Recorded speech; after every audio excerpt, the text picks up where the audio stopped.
Welcome back to the Iowa Blog. I'm your host, Craig Wen. As we completed our last program, we were talking about the fourth beast and how this fourth beast of Daniel would be unlike the others because of the way that it would morph into something different and not just tread on a portion of the world, but the entire world. And this is the result of Imperial Rome, that great savage beast that subjugated so many, including their horrific treatment of God's people, attacking the province of Judea not once, not twice, but three times, and hauling all Jews off into diaspora, renaming the land of Judea Philistia, that still haunts Jews to this day, and crucifying so many. That following that presentation, we are now introduced to horns.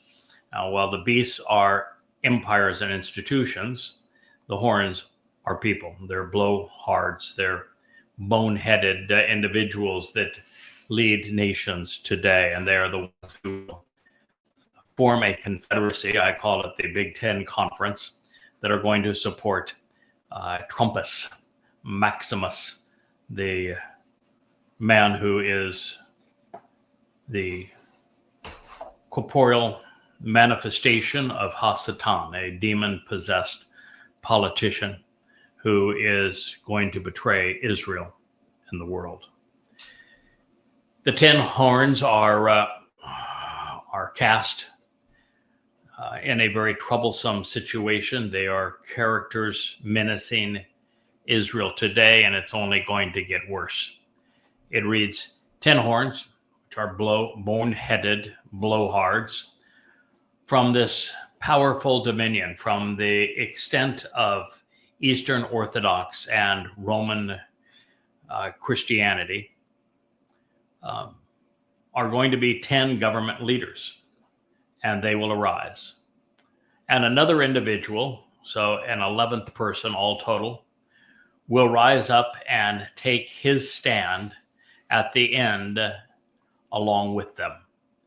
And he himself will be different as he changes, transforming himself from the first in this series.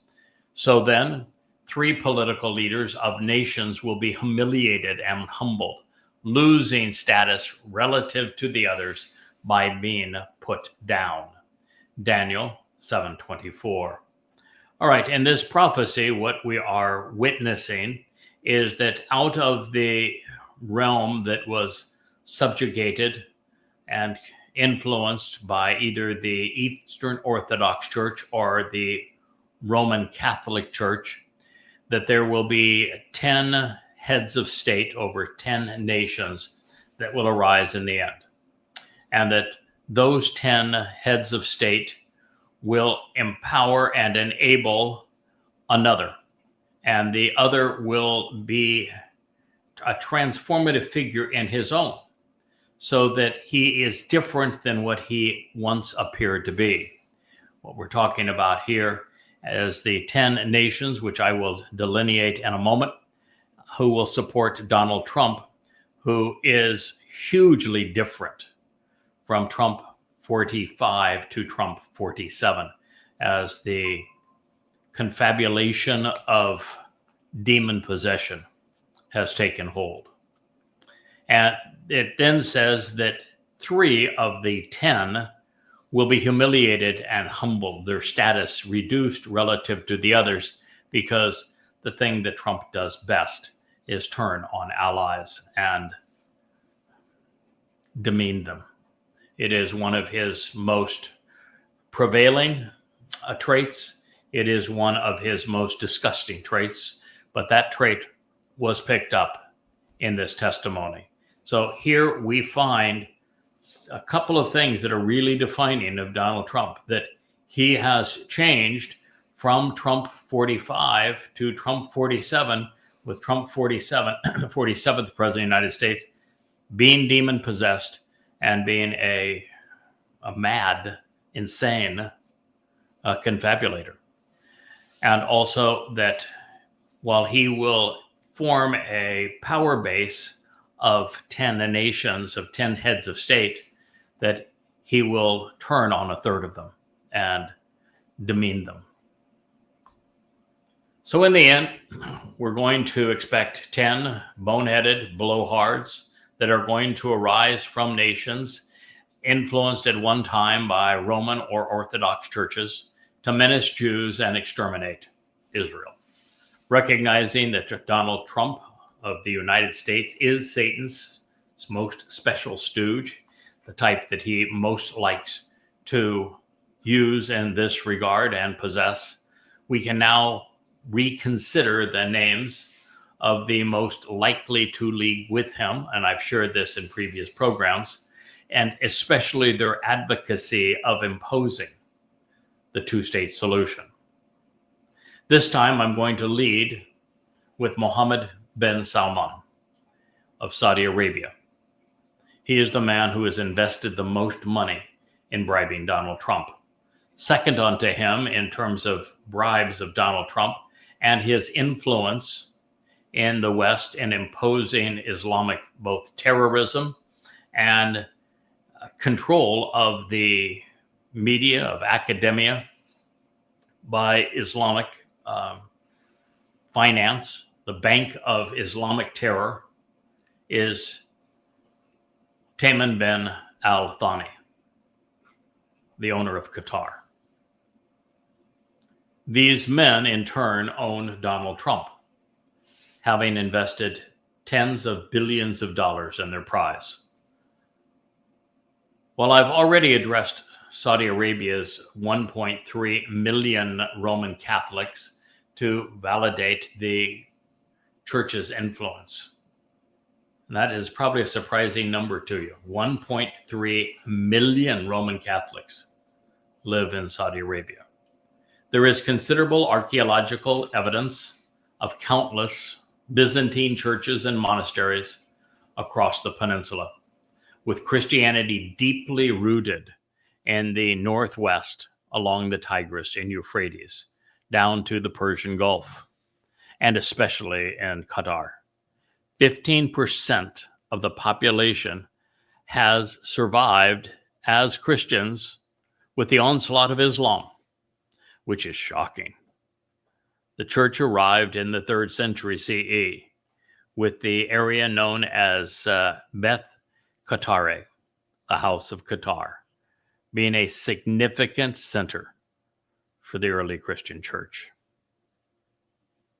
After these two, and rounding out Trump's partners in crime against Israel, I would add Emmanuel Macron of France, Keir Starmer of the UK, Friedrich Merz of Germany. I think they are assured. The next three on my list would be Giorgia Meloni of Italy, Mark Carney of Canada, and Recep Erdogan of Turkey. This brings the total to 8. And should you think, well, you can't include Giorgia Meloni and Keir Starmer in that list because they haven't absolutely sworn that they're going to establish a Palestinian state. Well, Keir Starmer said he's going to do so unless Israel has formed a peace treaty with Hamas, which is impossible, prior to September. And Giorgia Meloni says, I absolutely am committed to a Palestinian state. I just don't want to vote for one until there is a Palestinian state. All of them are devoted to rewarding the Islamic terrorists who perpetrated 10/7. And none more so than Erdogan, Thani, and MBS. So this brings the total to 8. Now, since this confab of crazies will continue to promote the imposition of an Islamic state carved out of Israel, there is certainly the possibility that Abdel el-Sisi of Egypt will be on that list because he is being courted now by Russia, and Trump will do everything he can to keep him under the fold. And also Pope Leo, who can't stand Trump, but nonetheless, as an American Pope and as a pro-Palestinian, even though there's no such thing as a Palestinian, that's never bothered the church before. There's no such thing as a Jesus Christ, and yet they continue with that myth as well. So there is absolutely the possibility that the 10th player will be Pope Leo the 14th. And this time, since it does not specify that the worst of them as the adversary's advocate will be in, this time it says specifically he's going to be in addition to these 10, we should be expecting 11 boneheads in the Lunatics League all total. Now, should we be looking for potential substitutions, say for El-Sisi or Pope Leo, I'm still bullish on the possibility of the handsome fighter with a strong past, the leader of ISIS who converted from Al-Qaeda, Ahmed al-Shara of Syria. He is known better as al-Jolani. And then there is also one of the men that has invested heavily in Donald Trump and has Donald Trump's ear, Mohammed bin al-Nahyan of the United Arab Emirates, with Trump's advocation on behalf of al-Jolani's Islamic State and recognizing the UAE has made substantial contributions to owning POTUS.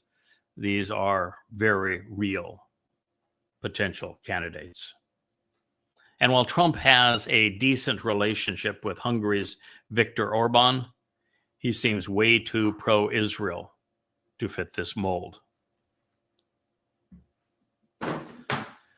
And while we're on this subject, due to the likelihood that BRICS, which is Brazil, Russia, India, China, and South Africa, although it really should be BRICS now with the addition of Iran and other nations,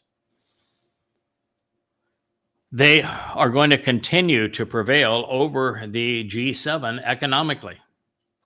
So I do not think that Trump's ego would handle a BRICS member as part of his 10-nation confab, which obviously eliminates Xi, Putin, Modi, or Lula from the list, as they hail from China, Russia, India, and Brazil. They are all way too anti-Trump at this point. Therefore, there are 12 that I've given you in the list to scavenge 10. MBS, Althani, Macron, Starmer, Merz, Maloney, Carney, I should say, Erdogan, Sisi, Pope Leo, al-Shara, and al-Nahyan from Saudi Arabia, Qatar, France, UK, Germany, Italy, Canada, Turkey, Egypt, the RCC, Syria, and the United Arab Emirates. Now, as we watch Trump's emerging confab to destroy Israel at the UN through the establishment of a Fakistinian state, this list will, of course, solidify, and it will begin to solidify as early as September of this year, just a month from now. And it may even add a surprising name. I would not be surprised to see Benjamin Netanyahu as part of the 10-nation confab destroying Israel, since he is a formidable accomplice to the destruction of his country. Although Netanyahu is on the ropes and may not survive because of him losing factions and already a cobbled together government, he is a better fit than any of the last three on this list that I have provided to you, and is far more destructive of Israel today than anyone else as their prime minister. I have been holding out on you, however, The 83rd Mizmor of King Dode provides a list of 10 culprits, all of whom emerged to plague Israel in association with the second half of the time of troubles. And while there is some question as to whether he is describing the pedigree of the belligerents who will attack Israel, providing the men and materiel for the ensuing war, which I think is really the intent, or the bonehead political blowhards aiding and abetting Trump. There is likely considerable commonality between these two. Therefore, even before we turn to Daniel 8, which we will cover in its entirety, I'd like to share Psalm 83. If nothing else, it will serve to verify that Dode knew everything that he shared with us here in Daniel for centuries before he wrote about it while king. So now, in addition to knowing that Trump will have a wicked mouth, wild, goatish hair, and will be an old guy with a monstrous ego, as well as a warmonger who will destroy his own country, leaving the world lifeless. We are discovering that Trump is evolving, literally transforming himself before our eyes as he went from 45 to 47, from a narcissist to a psychopath, from a man who couldn't control his mouth to a complete confabulator. There was none of the chaos that flows prolifically from his core today 4 years ago. And at the time, not only was his vitriol in check with the prospect of a second term, Trump was resolutely anti-Islam and pro-Israel in his first term. Yeah, but not now. Well, I've shared this previously. It's apparent that after losing the election, encouraging the insurrection that followed, being relentlessly sued for sexual, ethical, and political crimes, and consistently losing every case, Trump made a deal with the devil. And he did so to return to power and to avoid spending the rest of his life bankrupt and in jail. And demon possession had a transformative influence on the man, radically changing his demeanor, his allegiances, and his adversaries. His is the most rapid deterioration of decorum and decency ever witnessed for a head of state. He is no longer sane and says some of the dumbest things we have ever heard.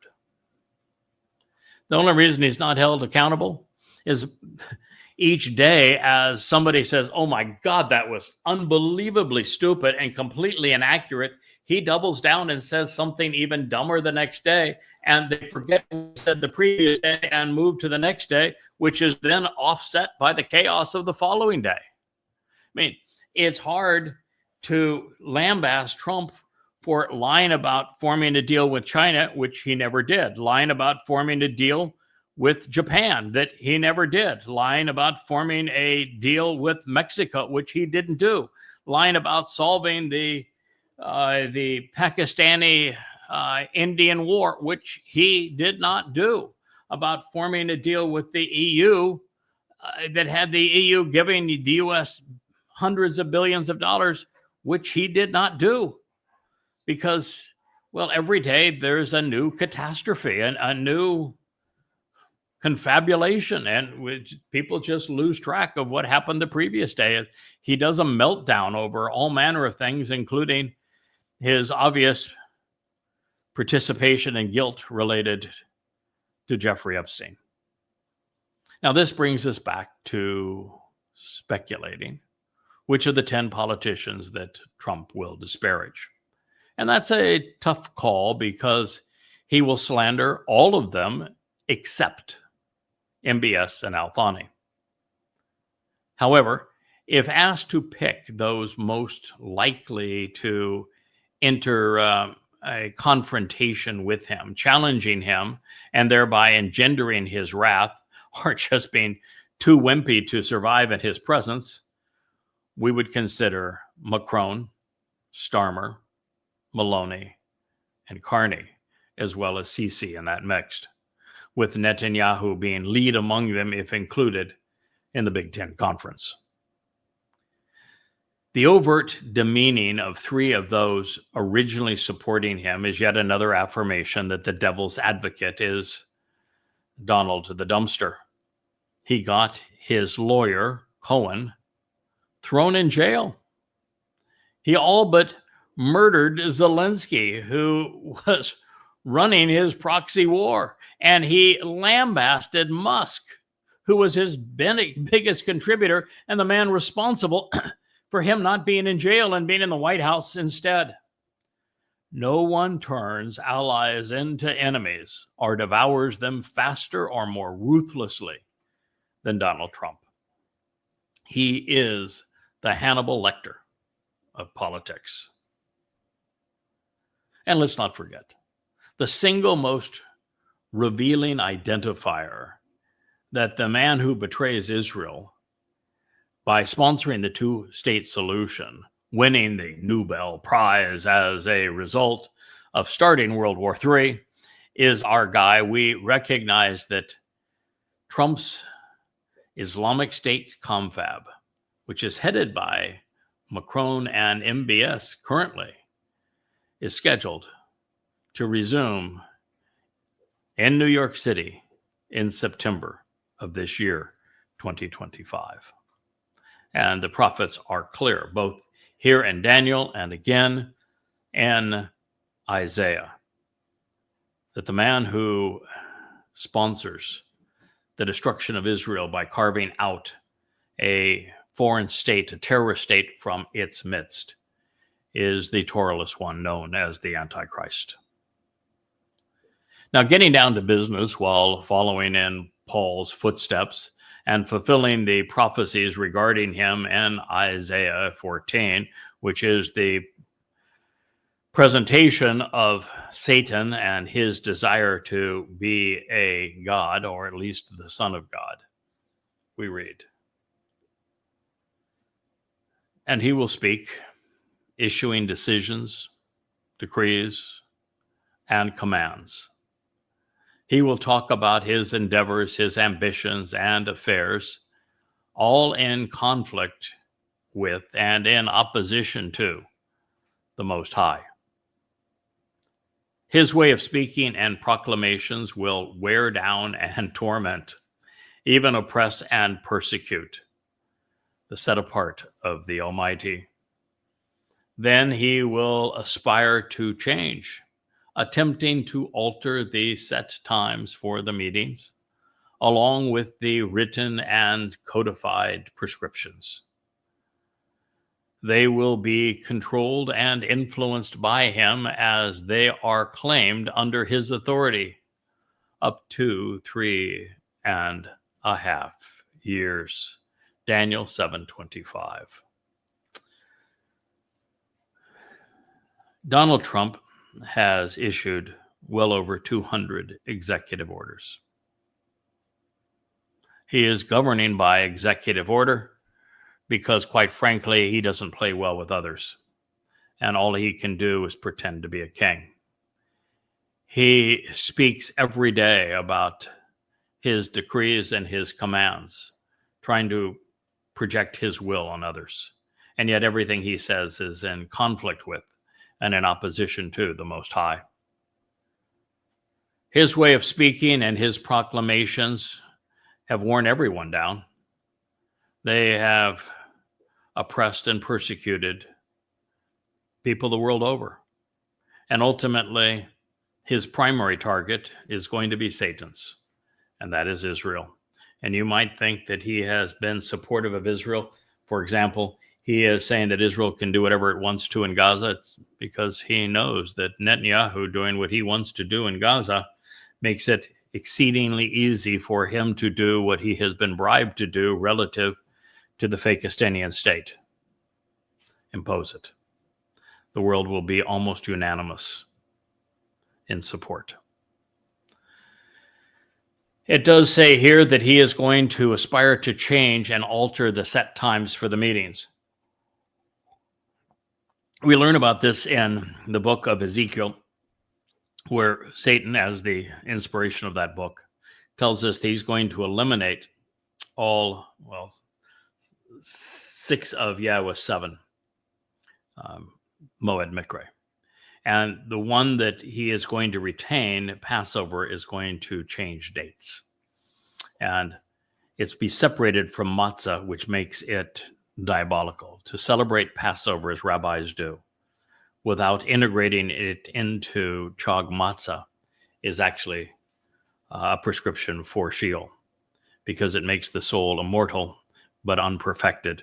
And the only result there is to be sent to Sheol, eternal separation. And he is going to do that. But he is going to add his own celebrations. It'll be No Moon Day. He doesn't like me very much. He will have Do Nothing Day. That's in honor of the rabbis.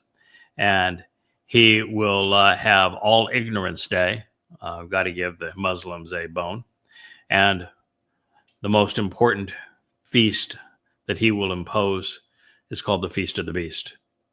And that is where he has the opportunity to kill the final sacrifice, the Adamah Parah, tear out its heart, eat it, and drink its blood. He will be a cannibal. And it says that he's going to be controlling and influencing Israel.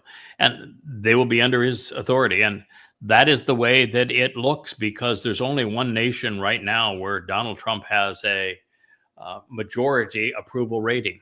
And I think it's in the 60 percentile, where its approval rating around the world is in the low teens, and in the United States in the low 30s. But his approval rating is in the 60s in Israel. And so he will have influence there. And he's going to have, his influence is up to 3.5 years. And this is because he won't set up shop in Israel until January 29th of 2030. And he will stay entrenched in Israel, making this change relative to the Moed Mikre 45 days later on the Ides of March 15th of 2030. And he will commit the ultimate crime on Teruah, September 24th of 2033, year 6,000 Yah, at which time he will be fully recompensed 7 times over for all of the harm he has caused God's people prior to being sent to hell. So there's only one individual of whom the prophets spoke, who they foretold would become the best known individual for positioning himself against the Most High. Now, in terms of spirits, this individual's name is Halal ben Shakar, and he is Hasatan, the adversary.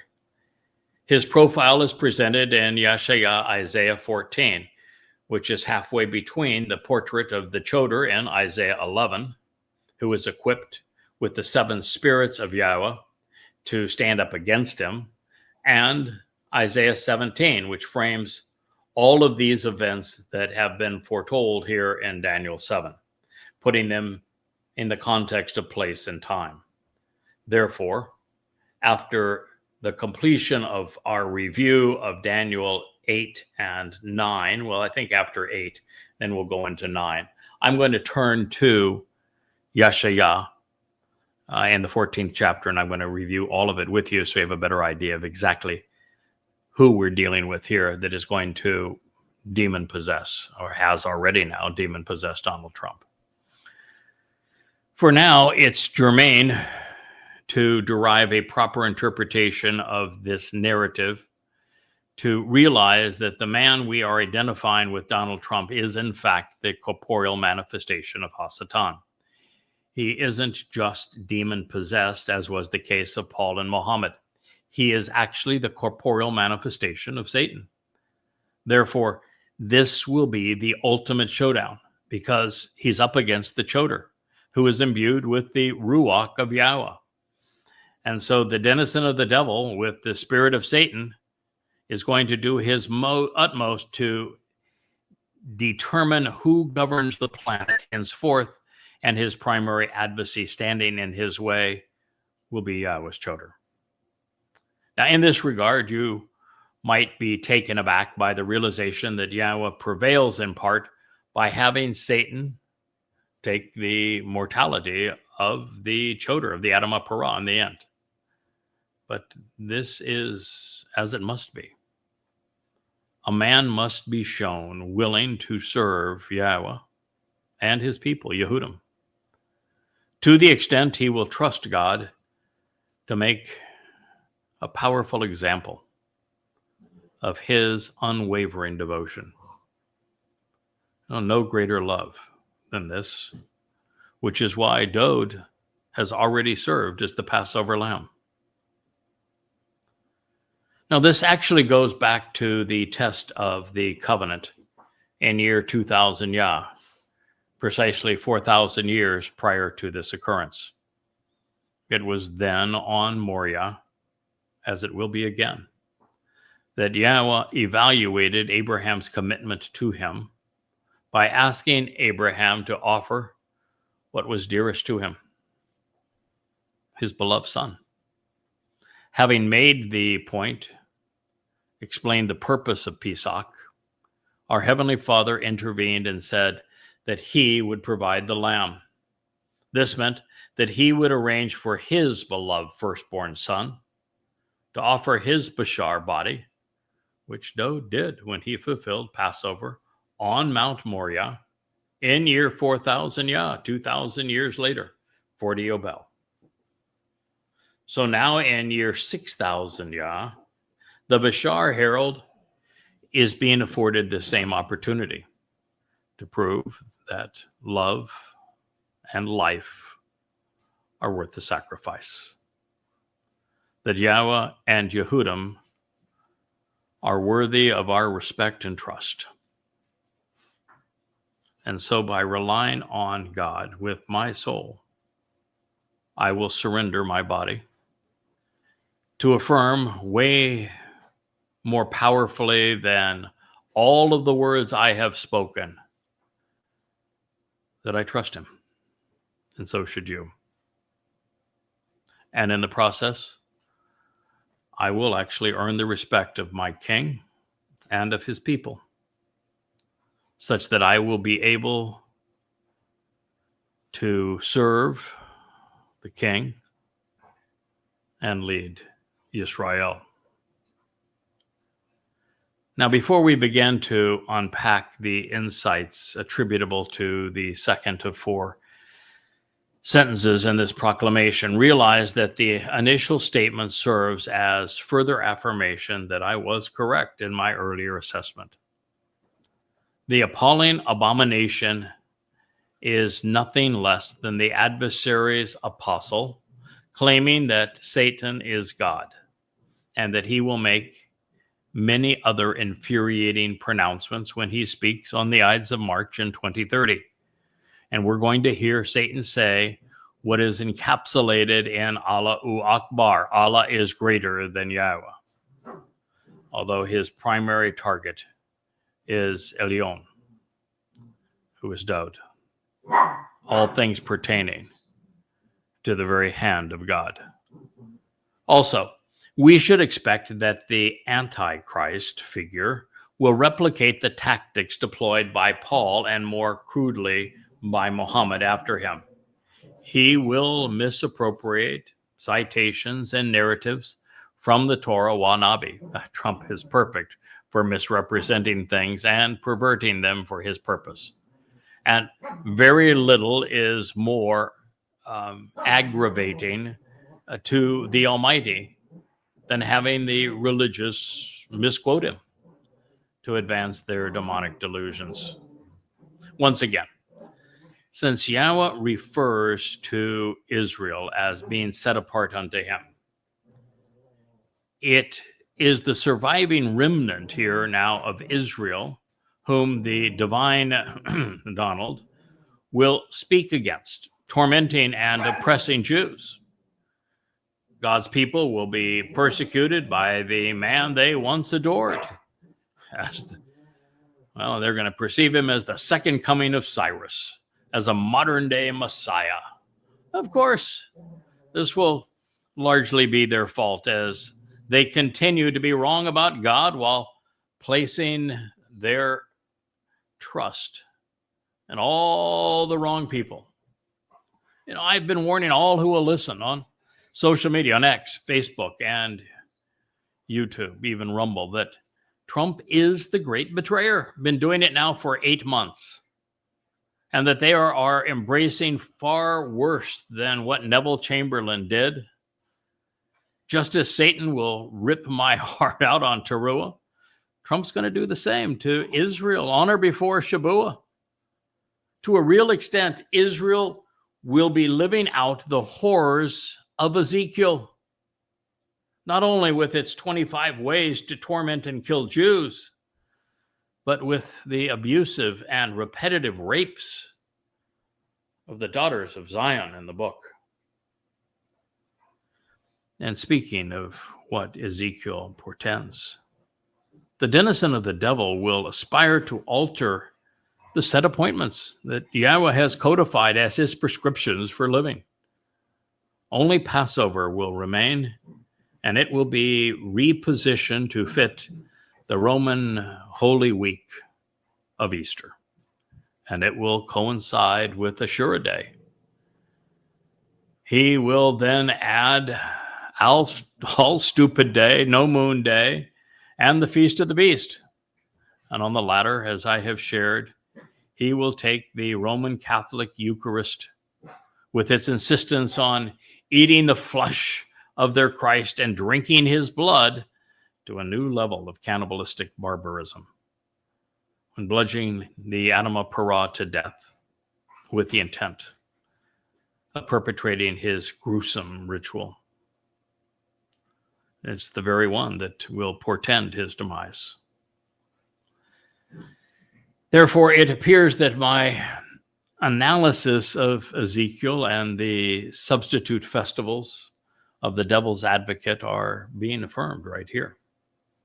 His 4 holidays will begin with the repurposing and retiming of Passover, overlapping it with Easter, Ashura Day, and Imperial Rome's Holy Week. All other moed will be cast aside, particularly Shabuah, Teruah, Kippurim, and Sukkah, so that he can substitute his own gaudy galas. This will transpire over the 3.5-year period previously specified, commencing on the Ides of March in 2030, ending on Yom Teruah in 2033. The world influenced by Trump and company will be on one calendar, while the covenant family remains on another. The fate of souls will hinge largely upon which they decide to honor. This begins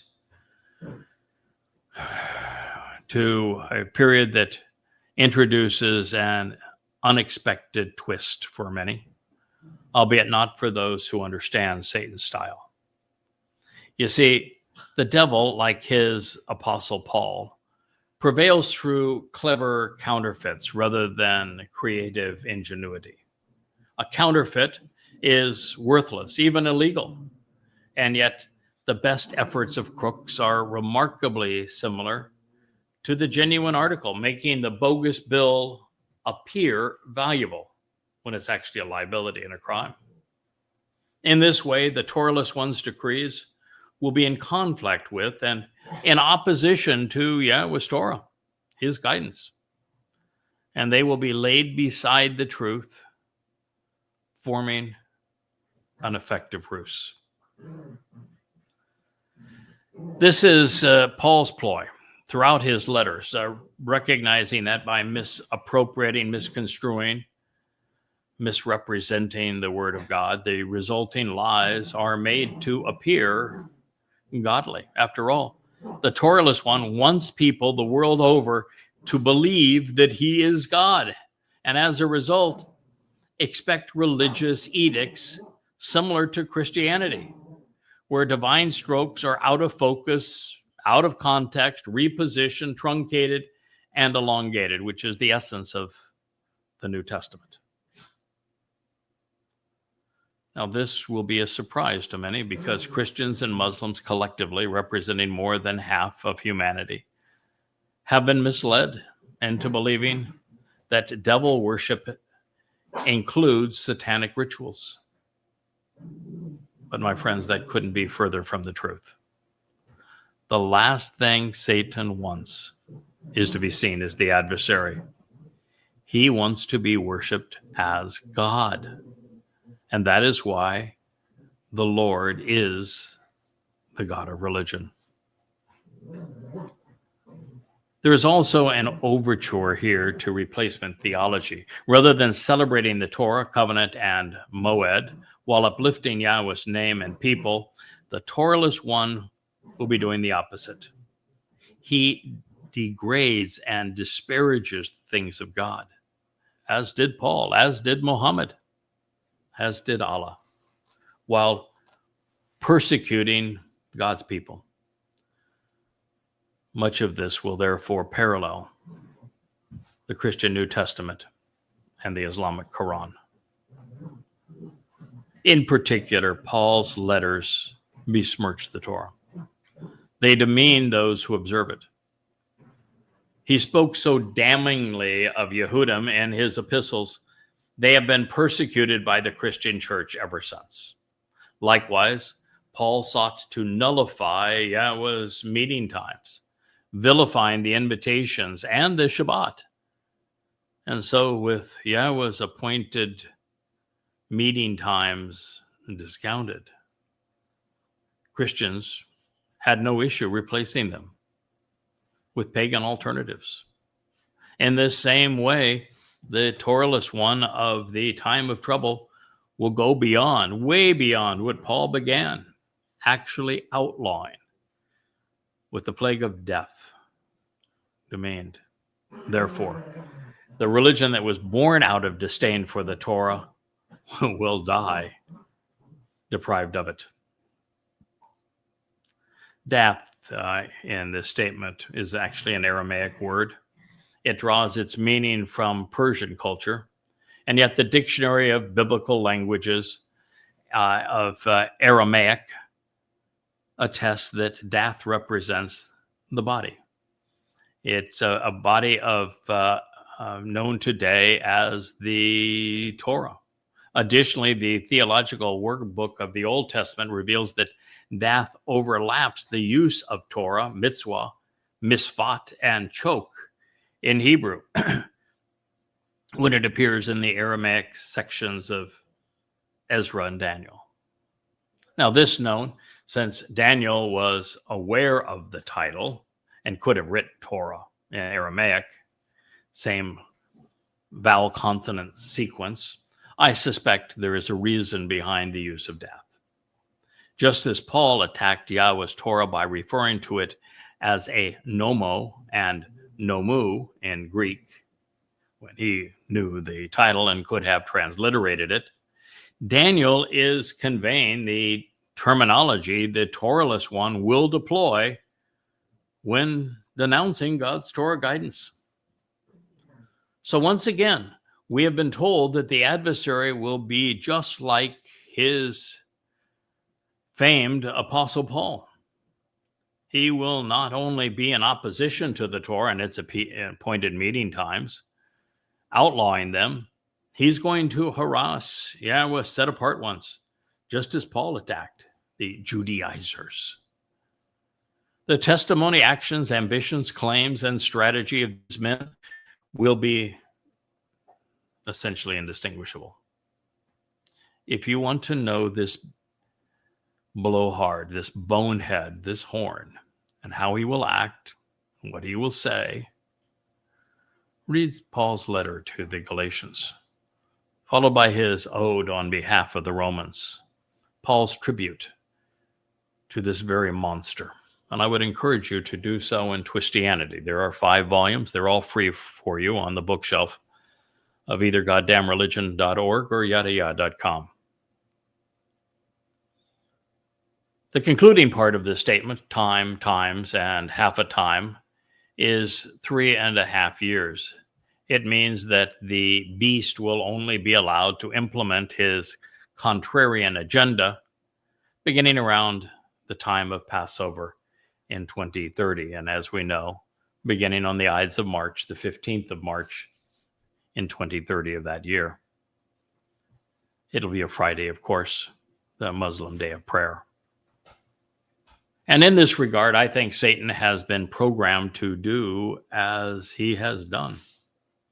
Now, that's a radical thought, but I think Yahweh, when he said in Yashaya that he created evil, meant what he said, and that he created and programmed Hasatan for this very purpose, and he will carry out his programming to the end. And in this regard, I think that he will continue to do these things all the way through Teruah in year 6,000 Yah. God wanted, in fact, needed there to be an alternative to him, that those who preferred faith to knowing, religion to relationship, could choose the options that lead away from God. So I do not think that there will be any hesitation on Satan's part throughout this process. He knows what God has offered in terms of the dates and the things he will fulfill. He laid them all out in Ezekiel for us. But he's going to do exactly as programmed. Now, in this case, the 6,000-year human experience outside the protection of the garden is drawing to a close. And Yahweh wants everyone still living on the earth to decide if they want to ally with the Lord or him as God. Therefore, just like Satan was given access to Eden and to its inhabitants 6,000 years ago, and allowed to convolute Yahweh's message, we're going to witness the same process play out again, and very soon. Doing this 3.5 years, during this time, mortal men and women will be afforded this one last opportunity to choose to participate in the covenant in accordance with its terms and conditions, and they will be benefited by the testimony of Elia and Yada at this time from the Temple Mount. And they have the option to accept what the adversary is advocating as well. And he's going to make, well, the kind of case Donald Trump makes. And there are a lot of people who believe him. This referendum on life, however, will not linger forever. So just as Adam and Chava could not come and go from Gan Eden, the millennial Shabbat, it's not going to have a revolting door. Similarly, since eternity is forever, there will be no opting out once Yahweh destroys the existing universe and creates a new one. Therefore, God has to be assured that everyone as a living soul who has entered this time has made a final decision, and that choice is genuine and appropriate. So I will share this next statement with you, and we will conclude this program here. It speaks of a man who will sit in judgment, exercising the authority of a king and rendering justice, continuing to do so well into the future. His first order of business will be to judge and condemn Donald Trump, the Toralist one.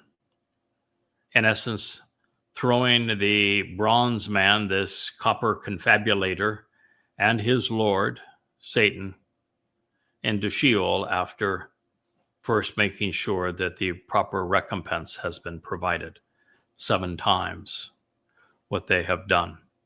And since in these last nearly 7 years, they will cause the deaths of billions of people and millions of Jews, the penalty will be very high.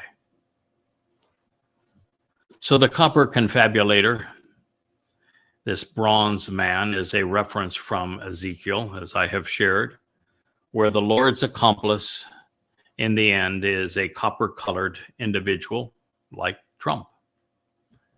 In fact, fourth only to his goatish hair, his big mouth, and his decrepit appearance as a very old man, the exceedingly odd, almost unhuman copperish bronze coloration of Donald Trump's face is among his most distinguishing features. And what's particularly revealing about Satan's bronze boy in the last quarter of the book is that he is doing what Trump relishes. He is scheming to build the largest and most imposing, grandiose and gaudy, monstrously large building bearing his name in the most coveted of locations, on top of the Temple Mount, covering all of Jerusalem and much of Judea. The bronze measure man's fixation on the absurdly gargantuan proportions of Ezekiel's temple, as if he was a real estate developer, was Satan's adroit depiction of his accomplice. And it is the Coppercon who replaces Ezekiel in the end, becoming Satan's corporeal manifestation, especially at the time the replacement meetings, these change dates, are instituted. And so now you know why Yahweh insisted that I not only rebuke the book of Ezekiel, but go one step behind where no one has tread before to attribute it directly to Hasatan. Now, these things known, the subject of these next 2 sentences is most adroitly identified by recognizing that when the second verb, ada, was conveyed using the Aramaic hafel stem, which is akin to the Hebrew hifel, and in the imperfect conjugation with the object being his governmental authority, the otherwise unidentified he is the one judging and convicting the copper confabulator. With this stem, the subject is causing the guilty party to suffer the consequence of his egregious crimes against God's people. And therefore, he is the old guy who intervenes in the 22nd verse to save the remnant of Israel from the Donald dumpster. Therefore, the one explaining this to Daniel, who is either Gabriel Dode, Michael Yada, or Elijah, is fully cognizant of what will transpire next. And so he reports. Then he will resolve disputes, sitting in judgment, while retaining the ongoing authority of the king to decide. So he will take away, remove, and repeal, then annul his governmental authority and his mastery, terminated and eradicated, to vanish, ceasing to exist, and perishing, all by the restoring witness in the end of time. Daniel 7:26. I can't wait to dissect this for you and return and analyze it for you so you have a full grasp of this marvelous prophecy, which for the very first time in 2,600 years is being explained in a way that every nuance it odds of it can be known and appreciated, so that you know exactly who is going to do what, when, and where. So I thank you for listening. I am Yada. This has been a special episode of the Yawa Blog. Good day.